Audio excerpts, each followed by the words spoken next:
Hello everyone, welcome to the study with Mayank. मैं हूं आपका मयंक। हम लोगों की यहां पर क्लास 7 की ओल्ड एनसीईआरटी वर्ड ज्योग्राफी चल रही है। आज आपका इसी क्रम में चैप्टर नंबर 11 है। यहां पर हम लोग यूरोप के संसाधन और उनका उपयोग अध्याय को पढ़ेंगे। तो चलिए स्टार्ट करते हैं आज का वीडियो। देखते हैं मैं क्या क्या डिस्कस करना है। यहाँ पर हम लोगों ने कल के अध्याय में यूरोप के भौतिक विभाजन के बारे में, यूरोप की भौगोलिक संरचना के बारे में पढ़ा था। जैसा कि हम सभी लोग जानते हैं, यूरोप जो है विविध प्रकार के प्राकृतिक संसाधनों में धनी है। यूरोप के अधिकांश देश जो हैं अपनी विकसित अवस्था में हैं और यहाँ के निवासियों ने बुद्धिमत्तापूर्ण ढंग से यहाँ के संसाधनों का प्रयोग किया है। और बुद्धिमत्तापूर्ण ढंग से यहाँ के संसाधनों का उपयोग करने की वजह से ये लोग जो है अपने आप को समृद्ध भी बना पाए हैं। तो सबसे पहले बात करेंगे यहाँ के मृदा संसाधन की। जैसा कि हमने यूरोप की भौगोलिक संरचना के बारे में पढ़ा था कि यूरोप का जो मध्यवर्ती मैदान है वो एकदम समतल और सपाट है और यहाँ पर प्रॉपर नदियाँ वगैरह भी हैं, तो यहाँ पर जल की आपूर्ति भी अच्छी खासी है। तो यूरोप के विशाल भाग समतल और सुनिश्चित जल आपूर्ति वाले हैं और लगभग इस पूरे क्षेत्र में खेती की जा रही है। देखिए, हमने यूरोप के कुछ ऐसे देशों के बारे में भी हमने जाना था जिनके पास जमीन की कमी है। तो ऐसे देशों को निम्न भूमि वाला देश या फिर लो लैंड कंट्री भी कहा जाता है। तो इनमें जो है 3 देश शामिल हैं और इन 3 देशों को बेनेलक्स कहा जाता है। इन 3 देशों के समूह को बेनेलक्स कहा जाता है। बेनेलक्स का मतलब आप जानते हैं, बे से जो है बेल्जियम है, ने से जो है नीदरलैंड है और लक्स से मतलब लग्जमबर्ग है। तो इन 3 देशों के पास जमीन की कमी है, तो इनको लो लैंड कंट्री या फिर निम्न भूमि वाला देश कहा जाता है। तो देखिए, जमीन की कमी की आपूर्ति करने के लिए नीदरलैंड ने यहाँ पर एक सोल्यूशन निकाला है। नीदरलैंड ने समुद्र से कृषि भूमि प्राप्त करने के लिए समुद्र तट के साथ साथ बड़े बड़े तटबंध बनाए हैं और इन तटबंधों को डाइक कहते हैं। जैसा कि अगर आप लोग मैप देख रहे हैं तो मैप में आप पाएंगे कि नीदरलैंड जो है समुद्र से भी बॉर्डर टच करता है। तो नीदरलैंड ने क्या किया है, समुद्र तट के सारे यहाँ पर बड़े बड़े तटबंध बनाए हैं और इन तटबंधों को डाइक कहा जाता है। तो तटबंधों के भीतर जो पानी होता है, इस पानी को पंप की सहायता से दोबारा समुद्र में छोड़ दिया जाता है। तो ऐसे करके जब ये पानी पूरा खाली हो जाता है तो ये सूखी जमीन निकल आती है और इस जमीन का प्रयोग जो है खेती के लिए किया जाता है। इस प्रकार की जो जमीन जो कि समुद्र से प्राप्त की जाती है, इसको पोल्डर कहा जाता है। तो यहाँ पर वही बताया गया है कि डाइक से घिरे समुद्री पानी को पंपों के द्वारा वापस समुद्र में डाल देते हैं और इस प्रकार प्राप्त भूमि को पोल्डर कहते हैं। इसके अलावा यहाँ बताया गया है कि पहाड़ियों और कम उपजाऊ भूमि का उपयोग जो है चरागाहों के लिए यहाँ पर किया गया है। गेहूं जो है, गेहूं यूरोप वासियों की प्रमुख खाद्य फसल है। गेहूं की सर्वाधिक खेती स्टेपी प्रदेश में होती है। जैसा कि आप लोग जानते हैं, स्टेपी जो है यूरोप का शीतोष्णकटिबंधीय घास का मैदान है। तो ये पूरा क्षेत्र जो है गेहूं की खेती के लिए काफी ज्यादा फेमस है। यूक्रेन, पेरिस बेसिन, निचले देश, यूरोप के उत्तरी मैदान, हंगरी के मैदान और इटली में पो नदी की घाटी जो है गेहूं के प्रमुख उत्पादक क्षेत्रों में से एक है। कम उपजाऊ मिट्टी में यहाँ पर जौ, राई और जई की खेती होती है। तो ये जो है ये गेहूं के पूरक अनाज हैं। वहीं इटली के लोम्बार्डी मैदान में चावल का प्रमुख रूप से उत्पादन किया जाता है। देखिए, कई बार ये पूछा जाता है कि यूरोप में चावल का प्रमुख रूप से उत्पादन कहां पर होता है। ये इटली के लोम्बार्डी मैदान में होता है। इसके अलावा चुकंदर और आलू जो हैं ये यूरोप की कंद वाली 2 प्रमुख फसलें हैं। यूरोप में चुकंदर की खेती जो है चीनी के उत्पादन के लिए की जाती है और ये चुकंदर की जो फसल है ये यूरोप के मध्यवर्ती और पूर्वी मैदानों में पैदा की जाती है। यानी मध्यवर्ती मैदान ये वाला पार्ट हो गया और पूर्वी मैदान मतलब ये वाला पार्ट हो गया। तो इस पार्ट में यहाँ पर कंद वाली फसलें चुकंदर और आलू की खेती की जाती है। France, Germany, Italy, Spain, Poland आदि चुकंदर के बड़े उत्पादक देश हैं। इसके अलावा यहाँ बताया गया कि फ्लैक्स जो है, फ्लैक्स यूरोप की एकमात्र रेशेदार फसल है। यानी फ्लैक्स जो है एक रेशा है और फ्लैक्स से जो है लिनेन के कपड़े बनाए जाते हैं। यह जो फसल है यह शीतल और नम भूमियों में उगाई जाती है। वहीं बेल्जियम और बाल्टिक राज्य जो हैं ये इसके प्रमुख उत्पादक हैं। देखिए, बेल्जियम आपको पता ही होगा, इस साइड में ये बेल्जियम पड़ता है और बाल्टिक राज्य, ये 3 राज्य जो है बाल्टिक राज्य बोले जाते हैं। तो इसमें जो है यहाँ पर फ्लैक्स की खेती की जाती है। आगे बताया गया है कि बुल्गारिया के गुलाब तथा नीदरलैंड के ट्यूलिप संसार भर में प्रसिद्ध हैं। यानी बुल्गारिया जो है गुलाब की खेती के लिए और नीदरलैंड जो है ट्यूलिप के फूलों की खेती के लिए संसार भर में फेमस है। यूरोप के भूमध्य सागरीय प्रदेश में सेब, अंगूर, जैतून, अंजीर, आड़ू और संतरे की खेती विशेष रूप से की जाती है। जैसा कि आपको पता ही होगा, यूरोप का जो दक्षिणी रीजन है यहाँ पर भूमध्य सागरीय जलवायु पाई जाती है। तो इस रीजन में इन फलों की खेती की जाती है। यूरोप के पूर्वी भाग में बुल्गारिया तथा पश्चिमी भाग में नीदरलैंड और बेल्जियम इस सब्जियों के प्रमुख उत्पादक देश हैं। यानी कि नीदरलैंड, बेल्जियम, बुल्गारिया जो हैं ये सब्जियों के उत्पादन में भी अग्रणी हैं। खेती के विभिन्न कार्य जैसे जुताई, बुवाई, कटाई, सफाई और पैकिंग आदि में मशीनों का बड़े पैमाने पर उपयोग किया जाता है। देखिए, यहाँ भी खेती जो है अमेरिका जैसी खेती यहाँ पर भी की जाती है। यहाँ पर मजदूरों का उपयोग खेती में नहीं किया जाता है, यहाँ पर मशीनों का उपयोग ज़्यादा किया जाता है। इसके अलावा यहाँ पर खेती में भी वैज्ञानिक तकनीकों का इस्तेमाल करके यहाँ पर अधिक से अधिक उत्पादन किया जाता है। अब बात करते हैं पशुपालन की। तो यूरोप के कुल क्षेत्रफल के 5वें भाग पर चरागाह मौजूद हैं और यूरोप का जो मध्यवर्ती भाग है इसके लिए काफ़ी ज़्यादा फेमस है। उत्तरी सागर के आसपास के देशों में डेयरी उद्योग काफ़ी ज़्यादा फल फूल रहा है, यानी उत्तरी सागर के आसपास के देश यानी इस साइड के जो देश हैं यहाँ पर डेयरी उद्योग जो है काफ़ी ज़्यादा फल फूल रहा है।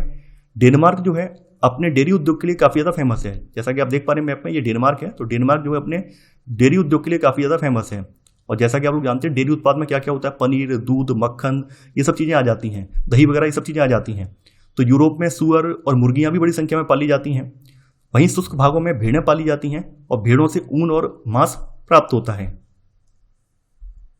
वनों की बात करें तो यूरोप में अधिकतर वन जो हैं स्कैंडिनेविया, देखिए आइसलैंड, डेनमार्क, नॉर्वे, स्वीडन और फिनलैंड, इन 5 देशों के समूह को स्कैंडिनेवियन कंट्री बोला जाता है।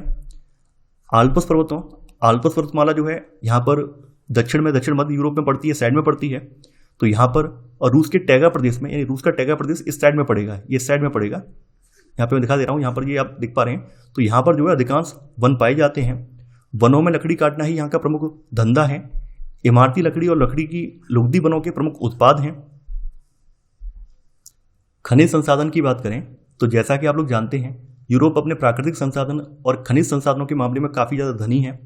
तो कोयला, लौह अयस्क, पेट्रोलियम तथा प्राकृतिक गैस जो है यूरोप के महत्वपूर्ण खनिज संसाधन हैं। यूरोप में कोयला जो है शक्ति का प्रमुख साधन है। देखिए जैसा कि आपको पता ही होगा, भाप के इंजन के आविष्कार के बाद यूरोप में औद्योगिक क्रांति को बल मिला है। तो औद्योगिक क्रांति के समय जो है कोयला जो है यहाँ पर शक्ति का प्रमुख साधन बना है। इस क्षेत्र में सर्वोत्तम किस्म का जो कोयला है जर्मनी के रूर प्रदेश में, जर्मनी में, उत्तरी फ्रांस व बेल्जियम के सार बेसिन में तथा यूके की मिडलैंड पहाड़ी, पेनाइन पहाड़ी तथा उत्तरी और दक्षिणी वेल्स के क्षेत्र में कोयला पाया जाता है। इसके अतिरिक्त यूक्रेन के डोनेट्स्क बेसिन जो है रूस के कुज्नेत्स्क और पिचोरा से कोयला प्राप्त होता है। जर्मनी में सैक्सोनी में लिग्नाइट कोयले का विशाल भंडार पाया जाता है। देखिए ये काफ़ी इंपॉर्टेंट है, ये कई बार पूछा भी गया है कि यूरोप में लिग्नाइट कोयले के भंडार कहाँ पाए जाते हैं। तो यूरोप में लिग्नाइट कोयले के भंडार जो हैं जर्मनी के सैक्सोनी रीजन में पाए जाते हैं। वहीं यूरोप में लौह अयस्क का भंडार जो है फ्रांस के लॉरेन, स्वीडन के किरूना व गैलीबार, यूक्रेन के किरबई रोग तथा रूस के कुसर्ग में पाया जाता है। यूरोप में लौह इस्पात उद्योग के प्रमुख केंद्र फ्रांस, जर्मनी, यूक्रेन, रूस व यूनाइटेड किंगडम में है। ग्रेट ब्रिटेन का सबसे बड़ा औद्योगिक क्षेत्र बर्मिंघम या काला प्रदेश है। देखिए बर्मिंघम जो है अपने लौह उद्योग के लिए काफ़ी ज़्यादा फेमस है। तो बर्मिंघम को जो है काला प्रदेश भी कहा जाता है। पेट्रोलियम के निक्षेप कुछ क्षेत्रों में अवसादी चट्टानों के प्रदेशों में मिलते हैं, जैसे उत्तरी सागर, रोमानिया, जॉर्जिया, आर्मीनिया, अजरबैजान और रूस में पेट्रोलियम के महत्वपूर्ण क्षेत्र हैं। इसके अलावा यूरोप के जो अन्य देश हैं ये अन्य देशों से जो है पेट्रोलियम का आयात करते हैं। जल संसाधन की बात करें तो उत्तरी सागर के डॉगर बैंक और ग्रेट फिशर बैंक जो है महत्वपूर्ण मत्स्य ग्रहण क्षेत्र हैं। जैसा कि हमने आपको पहले ही बताया था कि यूरोप के जो आसपास के अधिकांश सागर हैं ये उथले हैं। तो उथले होने की वजह से यहाँ पर अच्छी खासी मात्रा में मछलियाँ पकड़ी जाती हैं। तो उत्तरी सागर में यानी नॉर्थ सी में यहाँ पर डॉगर बैंक और ग्रेट फिशर बैंक जो है ये महत्वपूर्ण मत्स्य ग्रहण क्षेत्र हैं। Norway, Sweden, Iceland, Denmark, Netherland, France, Germany, UK, Spain और पुर्तगाल मछली पकड़ने वाले प्रमुख देश हैं, क्योंकि इन सभी के पास विस्तृत समुद्री तट है। इसी वजह से ये जो देश हैं ये मछली पकड़ने के मामले में काफ़ी ज़्यादा अग्रणी हैं।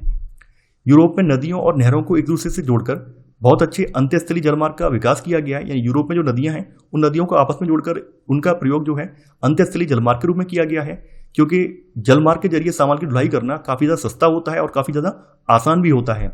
Spain, Italy, France, Switzerland, Norway और स्वीडन जल विद्युत बनाने वाले प्रमुख देश हैं। जनसंख्या की बात करें तो जैसा कि हम सभी लोग जानते हैं कि यूरोप जो है सभी महाद्वीपों में यूरोप संसार का सबसे घना बसा हुआ महाद्वीप है, लेकिन यहाँ पर जनसंख्या का जो वितरण है ये काफ़ी ज़्यादा असमान है। यूरोप के मैदानों में जनसंख्या का घनत्व जो है अधिक है। यूके, फ्रांस, जर्मनी और इटली के कोयला क्षेत्रों और औद्योगिक क्षेत्रों में जनसंख्या का जो घनत्व अधिक दिखाई पड़ता है। वहीं पूर्वी और दक्षिणी यूरोप में जनसंख्या का जो घनत्व मध्यम है। यानी पूर्वी यूरोप यानी इस साइड वाला रीजन, ये वाला जो रीजन है इस साइड वाला रीजन, और दक्षिणी यूरोप यानी इस साइड वाले रीजन में यहाँ पे जनसंख्या का घनत्व जो है मध्यम है। उत्तरी यूरोप में जनसंख्या जो है विरल है। उत्तरी यूरोप से आशय इस साइड वाले रीजन से है, जो कि खास करके आपका आर्कटिक ध्रुव के नज़दीक पड़ता है, तो यहाँ पर पूरा जो है टुंड्रा जलवायु पाई जाती है। टुंड्रा जलवायु पाई जाने की वजह से यहाँ पर अधिकांश क्षेत्र बर्फ से ढका हुआ है, तो यहाँ पर जनसंख्या जो है काफ़ी ज़्यादा विरल है। यूरोप की कुल जनसंख्या जो है लगभग 743 मिलियन है। देखिए यहाँ पर मैंने अभी नवीनतम जो आंकड़ा है वो शेयर किया है, आगे चल के आप ये आंकड़ा अपडेट कर लेना। यहाँ पर परिवहन और संचार की बात करें तो राइन जो है यूरोप का सबसे अधिक व्यस्त अंत्यस्थलीय जलमार्ग है, यानी राइन नदी जो है यूरोप का सबसे अधिक व्यस्त अंत्यस्थलीय जलमार्ग है। टेम्स, सीन, डैन्यूब और वोल्गा जो है अन्य प्रमुख यहाँ पर जलमार्ग हैं। डेनमार्क में जटलैंड प्रायद्वीप और 400 से अधिक द्वीप शामिल हैं और इन द्वीपों के बीच संचार संबंध बनाए रखने के लिए पुल बनाए गए हैं और इनके बीच नावें भी चलती हैं। देखिए कई बार पूछा जाता है कि जटलैंड प्रायद्वीप किसका पार्ट है। जटलैंड प्रायद्वीप तो है डेनमार्क का पार्ट है, कई बार पूछा गया है। इसके अलावा वायु परिवहन से यूरोप के लगभग सभी नगर जो हैं आपस में जुड़े हुए हैं। London, Paris, Frankfurt, Berlin, Geneva, Rome, Moscow और एम्स्टर्डम के अंतर्राष्ट्रीय हवाई अड्डे लगभग सभी अन्य महाद्वीपों से जुड़े हुए हैं। तो इसी के साथ हमारा ये चैप्टर समाप्त हो जाता है। मैं आशा करता हूं कि आपको ये वीडियो पसंद आया होगा। आप लोग इस वीडियो को लाइक और शेयर करना बिल्कुल मत भूलिए। तो चलिए आज के बस इतना ही। Thanks for watching. जय हिंद।